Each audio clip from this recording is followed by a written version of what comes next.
മിശിഹായിൽ പ്രിയമുള്ള സഹോദരി സഹോദരന്മാരെ, പ്രിയമക്കൾ, ഈ പ്രഭാതത്തിൽ സങ്കീർത്തനം 27:14 നമുക്ക് ധ്യാനിക്കാം. The book of Psalms, chapter 27, verse 14. കർത്താവിൽ പ്രത്യാശ അർപ്പിക്കുവിൻ, ദുർബലരാകാതെ ധൈര്യം അവലംബിക്കുവിൻ, കർത്താവിന് വേണ്ടി കാത്തിരിക്കുവിൻ. മടുത്തുപോകാതെ കാത്തിരിക്കുവാൻ വളരെ പ്രയാസമാണ്.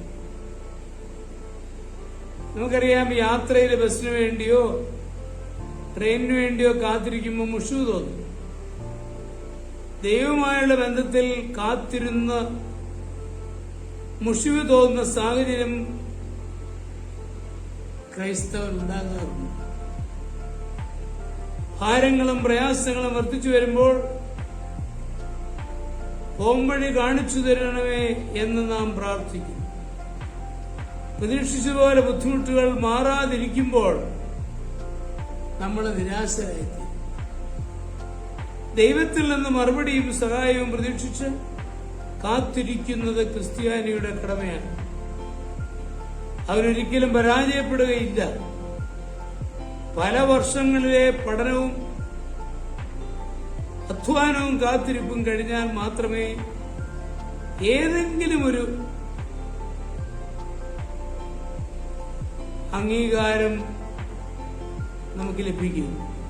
അങ്ങനെയെങ്കിൽ ദൈവാനുഗ്രഹവും പദവിയും ലഭിക്കുന്നതിന് കാത്തിരിക്കുന്നത് ഉചിതമല്ലേ? കാത്തിരിക്കാതെ ആരും ദൈവിക കൃപകൾ പ്രാപിച്ചിട്ടില്ല. ഇസ്രായേലിനെ നയിക്കുവാൻ ദൈവം വിളിക്കുന്നതിന് മുൻപ് മോശയ്ക്ക് ദീർഘവർഷങ്ങൾ മണലാരണ്യത്തിൽ അലഞ്ഞു തിരിഞ്ഞ് ജീവിക്കാനുള്ള പരിശീലനം നേടേണ്ടത് ആവശ്യമായി. അതുപോലെ തന്നെ അനേകം വർഷങ്ങൾ കാത്തിരുന്ന ശേഷമാണ് ഫറോ രാജാവിന്റെ മന്ത്രിപദത്തിലേക്ക് ജോസഫ് ഉയർത്തപ്പെട്ടു. ചിത്രശലഭം പുഴുവായിരിക്കുന്ന സമയം നാം അതിന്റെ കൂട് പൊളിച്ചുവിട്ടാൽ വെളിയിൽ വരുന്ന ജീവിക്ക് പറക്കുവാൻ കഴിവുണ്ടായിരിക്കില്ല. അതുപോലെ ദൈവത്തിന്റെ ദാനങ്ങൾ നേടുവാൻ ബഹളം കൂട്ടിയാൽ നമുക്കായി ദൈവം ക്രമീകരിച്ചുകൊണ്ടിരിക്കുന്ന ദാനങ്ങൾ നഷ്ടപ്പെടുകയുള്ളൂ. കുറവില്ലാത്ത ദുഃഖങ്ങൾ തരുവാൻ ദൈവം നമുക്ക് വേണ്ടി കാര്യങ്ങൾ ക്രമീകരിക്കുകയാണ്. ദൈവത്തിനായി കാത്തിരിക്കുന്ന കാലം ഒരു വിധത്തിലും നഷ്ടമാവുകയില്ല. നമ്മുടെ നന്മയേക്കര ദൈവം ക്രമീകരണം ചെയ്യുന്നുണ്ടെന്ന് വിശ്വസിച്ച് നമുക്ക് കാത്തിരിക്കാം.